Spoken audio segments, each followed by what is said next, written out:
I worked myself to exhaustion, covering every bill while my brother lived carefree. But on Christmas, my parents erased me from the will, so I shut off their power and demanded payment, and what unfolded after shook their golden kingdom to its core. My name is Mark. I'm 31 years old, and I know that money rules everything. I work 2 jobs, managing a logistics department by day and bartending at a high-end restaurant by night. Not because I love working myself to exhaustion, but because I learned early that if you don't want to rely on others, you need your own capital. Independence isn't given, it's bought. Ironically, I was the only one in my family who actually earned a living, yet the only one who was never respected by my parents. To my parents, I wasn't a son. I was an investment, a worker they could rely on. They didn't ask for help, they expected it. At first it was small things, covering a bill here, helping with some home repairs there. Then it became bigger, paying off debts, funding my younger brother Ethan's college tuition, buying my mom a new car. Mark, you understand, right? My mother would say with that fake softness in her voice. You're the responsible one. Ethan is still young. He needs to focus on his future. And what about my future? Ethan, of course, had no issue with this arrangement. He had never worked a day in his life. His tuition, vacations, latest gadgets, they were all covered with my money. And he never hid how little he thought of me. "Why do you work so much, Mark?" my friend Marcus asked me once over a late-night drink after my shift. I just shrugged. "Because no one else will." Then Christmas came. I bought gifts for everyone, my parents, Ethan, his girlfriend, even their dog. I placed the bags under the tree, sat at the table, and listened to the words that would change everything. My father set down his fork, looked me dead in the eye, and said, "We're removing you from the will. You're no longer part of this family." For a moment, I froze. Ethan smirked. My mother avoided my gaze. Finally, Ethan muttered, leaning back in his chair, "I was wondering when they'd say it." I let out a quiet laugh. "All right," I said calmly, placing my napkin down. "Then let's be fair about it." 2 days later, I simply stopped paying their bills. And when the house went dark, the water stopped running, and the heat shut off in the middle of a snowstorm, they suddenly remembered I existed, and they started begging for my help. Sitting in my warm apartment, I scrolled through my phone, watching their panic unfold in real time. Missed calls, dozens of messages, each one more desperate than the last. "Mom, Mark, something's wrong with the electricity. The whole house is dark. Call me. Dad, did you forget to pay the bill? Fix it now. Ethan, you think this is funny, jerk? The Wi-Fi is down too. I was in the middle of a game." I smirked, tossing my phone onto the coffee table. They still didn't get it. This wasn't a mistake. It wasn't an accident. I was done. Months earlier, how we got here. "You're lucky you have us," my mother always told me, stirring her tea like she was bestowing wisdom upon a clueless child. "A lot of people don't have family to rely on, but we're here for you, Mark. That's what family is. Support. Support." Let's talk about support. For the past 10 years, I had been their personal safety net.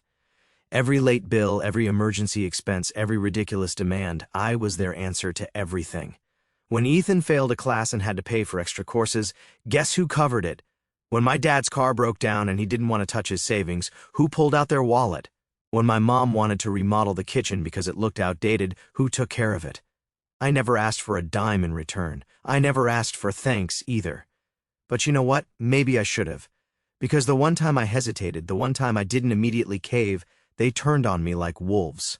It was a few months ago. I had just finished a brutal 14-hour shift at the restaurant, my feet aching, my body running on caffeine and stubbornness. I had planned to go home, crash for a few hours, then do it all over again the next day. Instead, I walked through the door and into a family ambush. Mom, Dad, and Ethan were sitting in the living room waiting for me. Their faces were calm, too calm. I knew that look. It was the same one they had when they wanted something expensive. "What's going on?" I asked, tossing my keys onto the counter. Dad sighed, rubbing his temples. "We've been talking, and it's time you step up a little more, Mark." Step up! I was already carrying their entire lives on my back. Ethan leaned forward, smirking like he already knew I wasn't going to like what came next. "The house," Mom said softly. "We think you should take over the mortgage payments." I blinked. "Excuse me?" Dad shifted in his chair. "You make more than all of us combined, Mark. It just makes sense." I laughed. I actually laughed. "You're joking." Mom frowned. Why would we joke about something this important? Oh, I don't know, I said, shaking my head. Maybe because you're asking me to pay for a house I don't even live in. You spend so much time here anyway, Ethan said, stretching his arms behind his head. Might as well make it official. That's when I realized this wasn't a request. They had already decided. In their minds, I wasn't a son or a brother. I was a walking bank account. And when a bank refuses a loan, what do people do? They get angry. Mark, Mom said, her voice dripping with fake patience. It's just money. You always say you work hard to support the people you love. Yeah, I said coldly. People who deserve it. Dad slammed his hand on the table. Don't be selfish. Selfish? I had spent the last decade breaking my back for them and they dared to call me selfish? You're unbelievable, Ethan muttered. You have no problem buying yourself a new car, but you won't help your own family. I clenched my fists. The car is on a loan, you know. Something normal adults pay for themselves. You're the only one here who can afford it, Mom said sharply. And if you really loved us, you wouldn't even be arguing right now. Ah, there it was. The guilt trip. That was their final trick.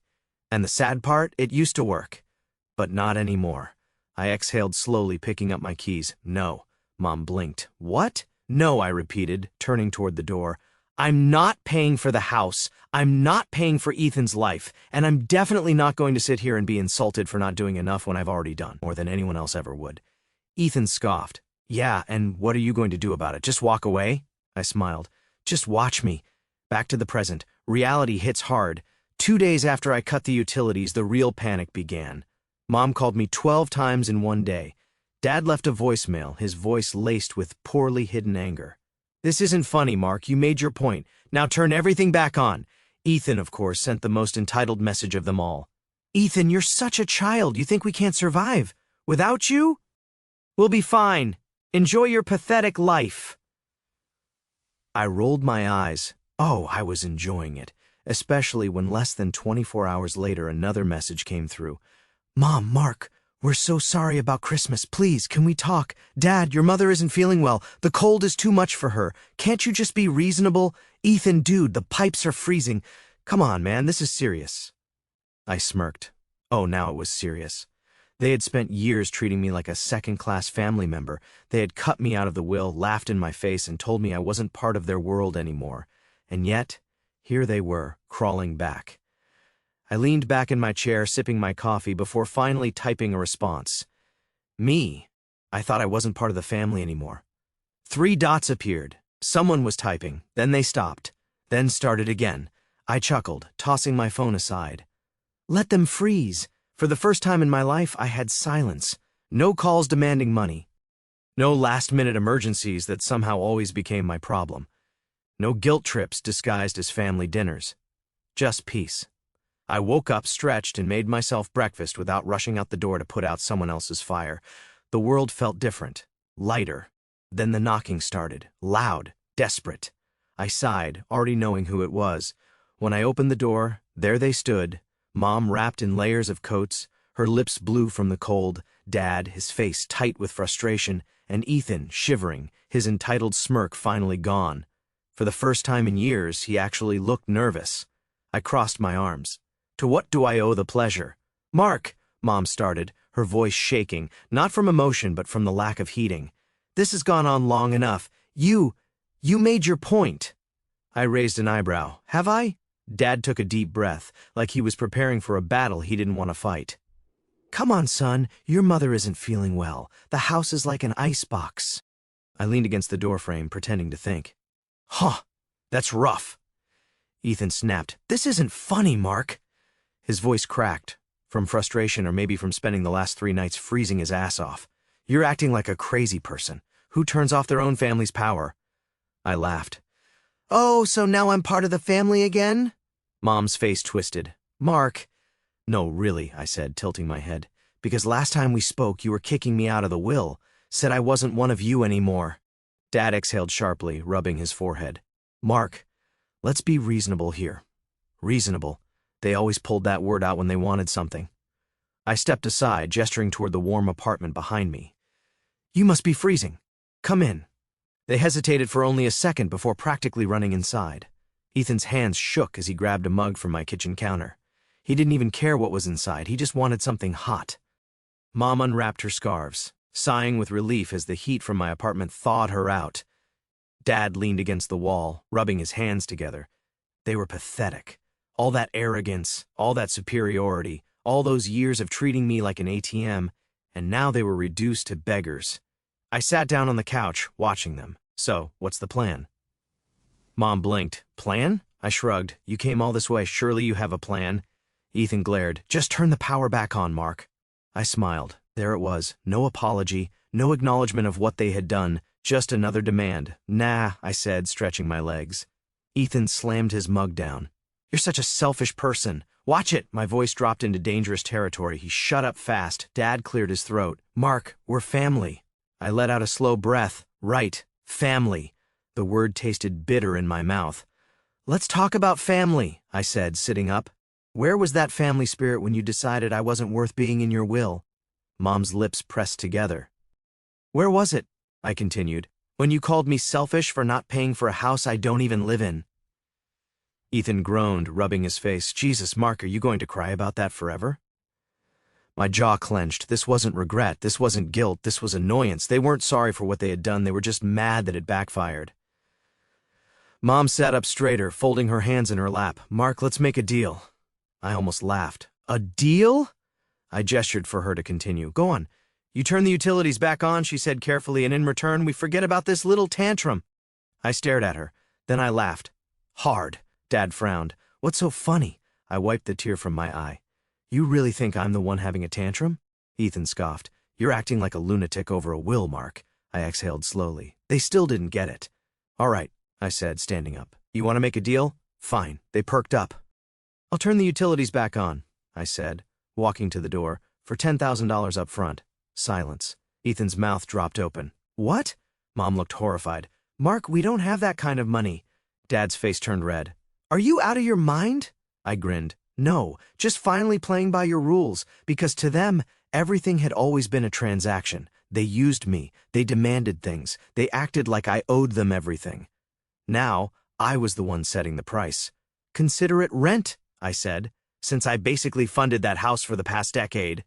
Mom turned to Dad, voice dropping to a whisper. We can't afford that. Dad clenched his jaw. He's bluffing. I opened the front door. Then you'd better start looking for candles. Ethan shot up. You're seriously kicking us out into the cold? I smirked. No, I'm letting you leave. There's a difference. They hesitated, waiting, hoping I would break. But I didn't.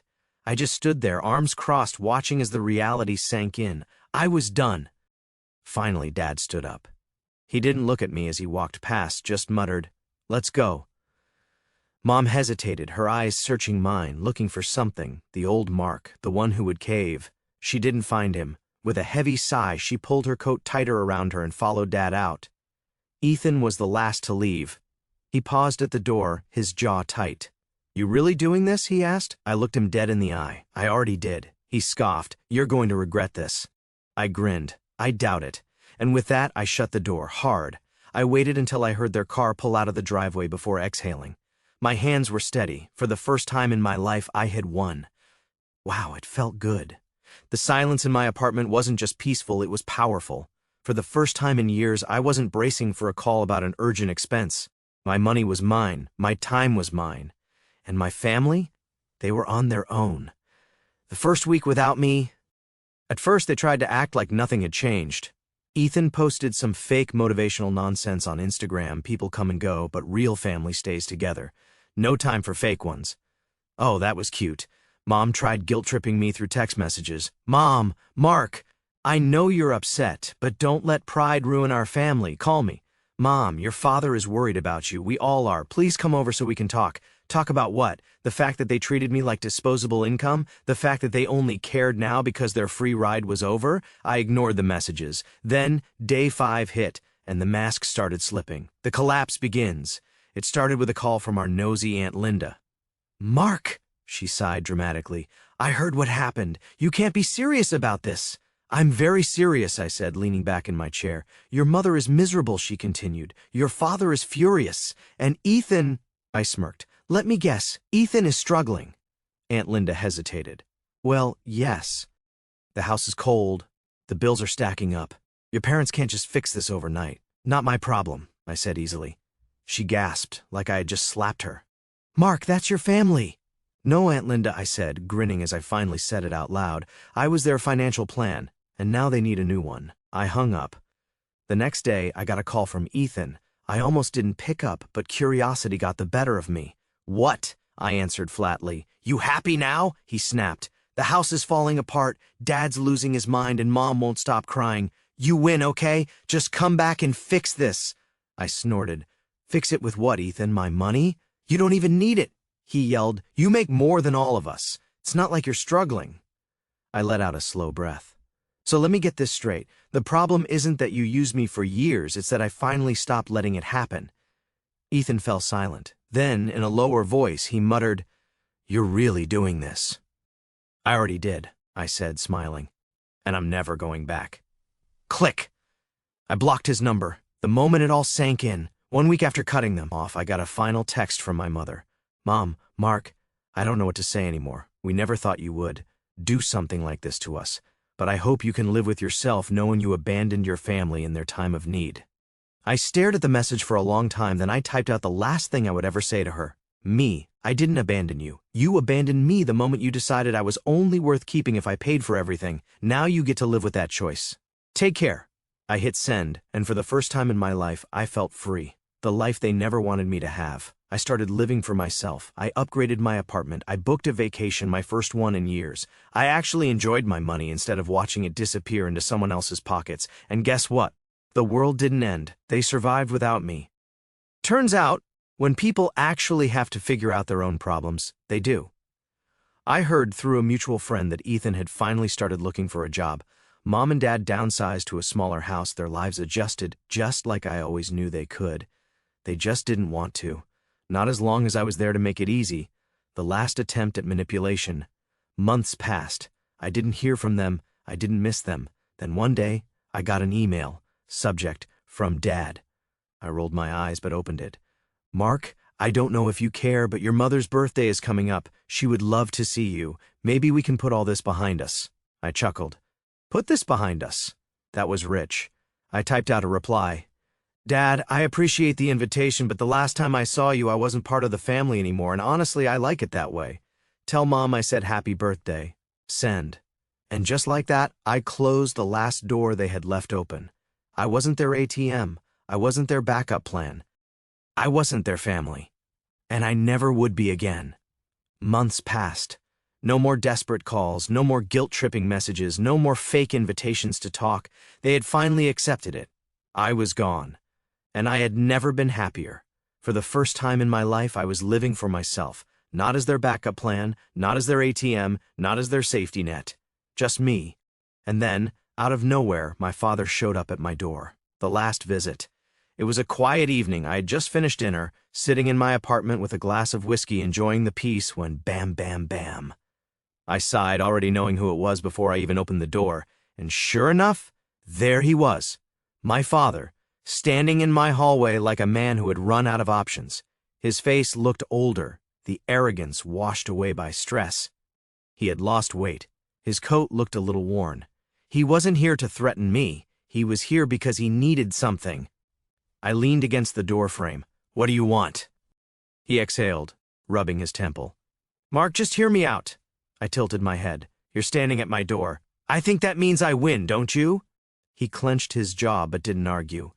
Instead, he sighed and said, Your mother wants to see you. I let out a short, bitter laugh. Oh, now she does. Mark? No, really, I said, crossing my arms. She spent years treating me like an afterthought, like I was only worth something if I was paying for something. And now you think I should drop everything because she suddenly remembers I exist? She's sick. My stomach tightened. Not because I felt sympathy, but because I knew what he was doing. I kept my face blank. Sick? How? Dad hesitated. Just... Not well. She's been depressed, stressed. She misses you. Ah, there it was, the last card they had to play, the pity card. I gave him a slow, amused smile.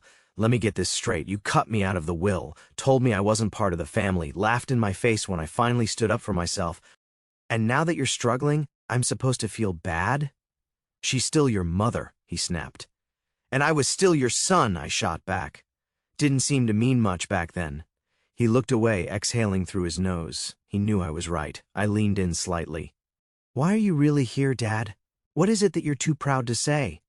Silence. Then finally the house is gone. I blinked. Excuse me? We lost it, he muttered, his voice low. After you cut us off, things got bad. The bills kept stacking up. We thought we could manage, but... He shook his head. We couldn't. They lost everything. The house I had spent years paying for, gone. The lifestyle they refused to give up, gone. Ethan's freeloading, over. It should have made me feel something. It didn't. I stared at him, expression blank. Sounds like a problem you should have thought about before screwing me over. His nostrils flared. Jesus, Mark, you're seriously going to hold this grudge forever? I tilted my head. It's not a grudge. It's a lesson. His hands curled into fists. I can't believe you turned your back on us like this. I let out a sharp laugh. Oh, that's rich. You turned your backs on me first. He glared at me, but I could see it now. The defeat in his eyes. He had come here expecting me to break, to feel guilty, to give in. But I wasn't that person anymore. I met his gaze, calm and steady. Go home, Dad, or wherever home is now. His face twisted with anger, but there was something else there too, acceptance. He knew he had lost. Finally, after years of control, manipulation, and entitlement, I was free. Without another word, he turned and walked down the hallway. I didn't watch him go. I didn't call out after him. I just shut the door and locked it. For good. The final closure. I never saw them again. Not in person. A few months later, I got a single text from Ethan. Ethan, guess you finally got what you wanted. Hope you're happy. I didn't reply. I just smiled. Because for the first time in my life, I really was. If someone only loves you when you're useful to them, it's not love. It's just convenience. And the second you stop being convenient, they show you who they really are. And when they do, let them go and never look back.